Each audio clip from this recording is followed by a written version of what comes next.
Bonjour à toutes et à tous, bienvenue dans Spycast, le podcast des sapeurs-pompiers des Yvelines. Spycast, une nouvelle façon de découvrir l'univers des sapeurs-pompiers.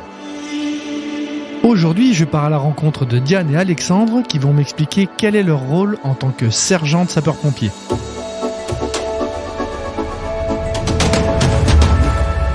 Bonjour Diane et Alexandre. Bonjour Marc. Bonjour Marc. Merci d'avoir accepté mon invitation. Aujourd'hui, je viens à votre rencontre pour parler avec vous de votre nouveau grade de sergent et surtout de votre nouvelle fonction de chef. Mais tout d'abord, qui êtes-vous ? Honneur aux dames. Alors, bonjour, je m'appelle Diane.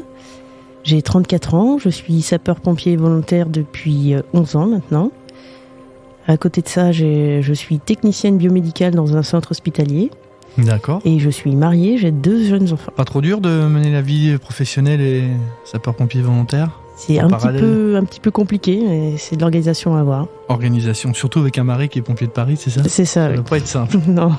Alexandre ? Bonjour Marc, je suis Alexandre Montenero, j'ai 36 ans, je suis marié, 2 jeunes enfants. Je suis pompier depuis 20 ans, dont 12 ans professionnel dans les Yvelines. 36 ans, moins 20, donc tu as commencé à 16 ans, c'est ça ? 16 ans, tout à fait. À 16 ans, tu partais déjà en intervention. À 16 ans, effectivement, je montais dans les camions rouges. C'est pas un petit peu trop jeune ? Non, Non. pour moi, non. J'étais content. J'étais jeune sapeur-pompier dès l'âge de 10 ans également. Parce qu'à l'époque, on pouvait rentrer à 10 ans jusqu'à 16 ans. Et puis, j'étais également élevé dans les pompiers parce que je suis fils de pompier. T'as toujours baigné là-dedans, finalement. Tout à fait, tout à fait. Vous venez d'accéder au grade de sergent. Le grade de sergent, chez les pompiers, c'est le premier niveau de commandement, c'est bien ça ? C'est ça, oui. Tout à fait, c'est le premier niveau commandant des opérations de secours, comme on dit chez nous. Du coup, c'est votre premier rôle de chef, finalement. Je vais vous dire une citation du général de Gaulle sur le rôle du chef, et vous allez me dire si vous êtes d'accord avec lui. Alors, le général de Gaulle a dit « Le caractère, vertu des temps difficiles Moi, je te dis oui.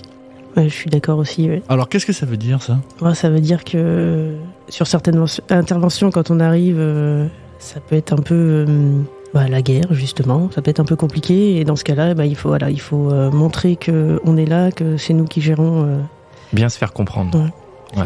Donc, il faut du caractère pour être chef, finalement ? Il faut un minimum de caractère pour moi face à des situations quand on arrive primo-intervenant. Il faut qu'on ait la confiance de nos équipiers également.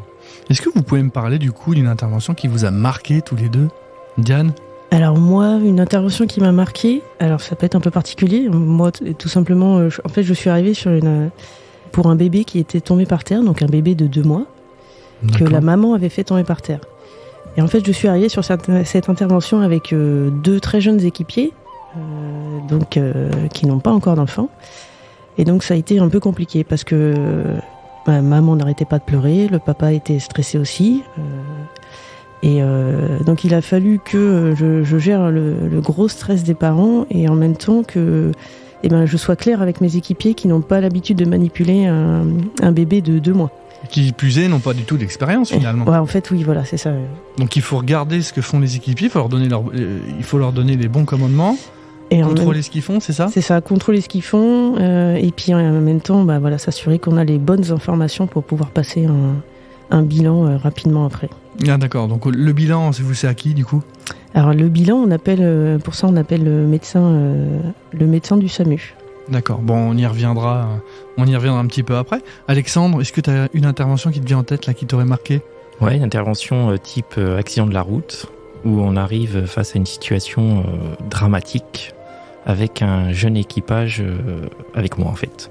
Donc pour moi, était vraiment la gestion à notre arrivée, en fait, vraiment la gestion de chaque rôle, le rôle de chacun de mes équipiers en fait, et également la gestion d'un des équipiers où c'était sa première intervention. Donc c'est du coup, là, depuis tout à l'heure, je vous écoute, quand les équipiers n'ont pas beaucoup d'expérience, c'est compliqué finalement. Tout à fait, quand on est face à une situation plus importante, on ne peut pas se reposer sur eux, quoi. Ils n'ont pas d'expérience, quoi. Donc c'est à nous, en fait, entre guillemets, plus d'expérience et plus anciens de gérer cette situation. En fait. Alors du coup, je peux faire le parallèle là-dessus. Quelles ont été vos missions exactement en tant que chef ? Donc moi, en fait, j'avais également aussi des messages de renfort. En fait, j'avais besoin en fait d'autres collègues sapeurs-pompiers pour mener à bien notre mission. Toi aussi, Diane, t'as pu gérer toute seule ou Finalement, oui.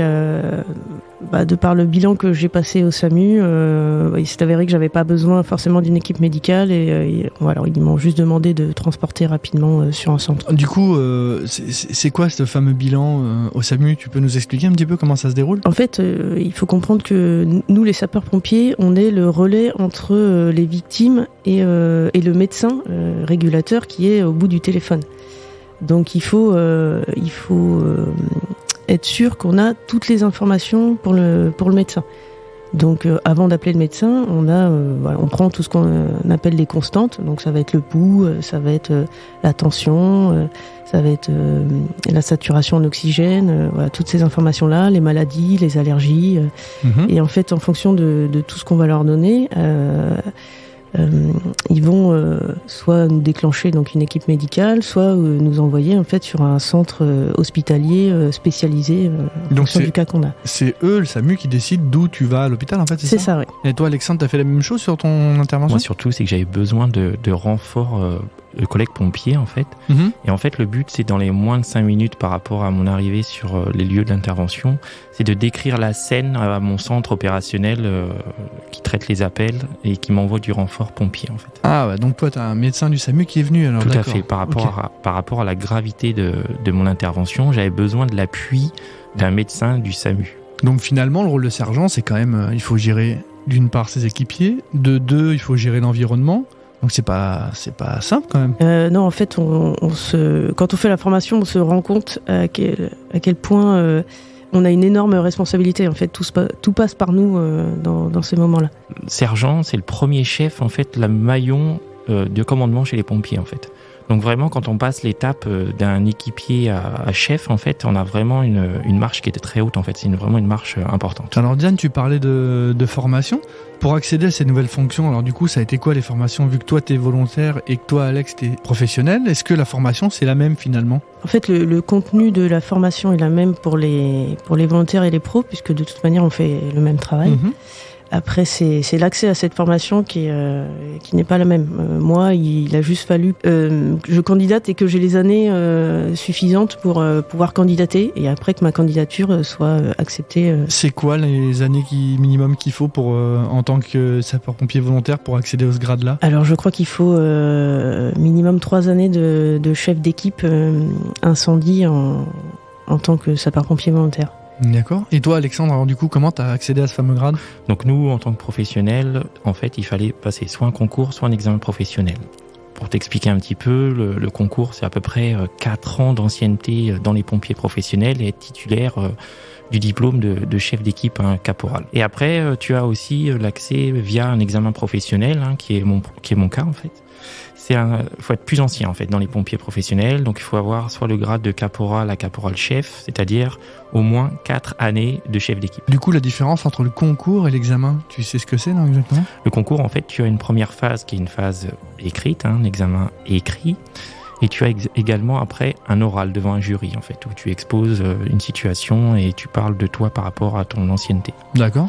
Et après, si on part sur la phase examen professionnel, on passe seulement un oral avec une présentation et un échange sur une mise en situation professionnelle d'environ 15 minutes. Et du coup, vous avez suivi quoi? C'est quoi le contenu de la formation de sergent finalement? En fait, le contenu de la formation de sergent, ça va être axé, comme on a parlé au tout début, c'est vraiment du commandement, de la mise en situation professionnelle pour voir si on est prêt vraiment demain à être le chef de l'ambulance des pompiers, gérer une équipe, c'est-à-dire gérer du personnel. Et bien sûr, comme je vous l'ai dit, c'est le premier chef. Donc voir si on est apte en fait à avoir cette fonction. Donc pendant 15 jours, vous ne faites que des mises en situation professionnelle. Yann, t'as fait la même chose toi aussi? En fait, on revient pas du tout sur les gestes de secourisme qu'on est censé connaître en tant qu'équipier. D'accord. C'est vraiment du commandement en fait. C'est apprendre à gérer une équipe et à gérer une intervention seule. Alors quelles sont les différentes étapes en fait quand vous commencez votre formation de sergent? Quand vous arrivez, déjà, est-ce qu'il y a un examen pour accéder à ce grade-là? Oui, c'est une formation. On n'a pas d'examen en fait à la fin de cette formation. On est évalué tout au long de ces 2 semaines de formation via les cas concrets, les mises en situation professionnelle. Il faut qu'on réponde favorablement en fait à ce qu'ils attendent. Donc le caractère, vertu des temps difficiles finalement. Tout à fait, Marc. On s'y retrouve sur ce fameux point. C'est pour ça qu'on avait dit qu'on était d'accord avec toi. Eh bien écoutez, tous les deux, je vous remercie. Merci de m'avoir parlé de ce grade-là. C'était un plaisir, Marc. Merci à toi, Marc, de nous avoir reçus. Ça a été une expérience, on va dire. Eh bien, merci, bonne journée à vous. Merci. Bon courage, à bientôt. Merci, Marc. Peut-être sur une intervention. Avec plaisir sur l'intervention. Merci d'avoir écouté Spycast. Retrouvez l'intégralité de nos podcasts sur toutes les plateformes de streaming audio gratuitement.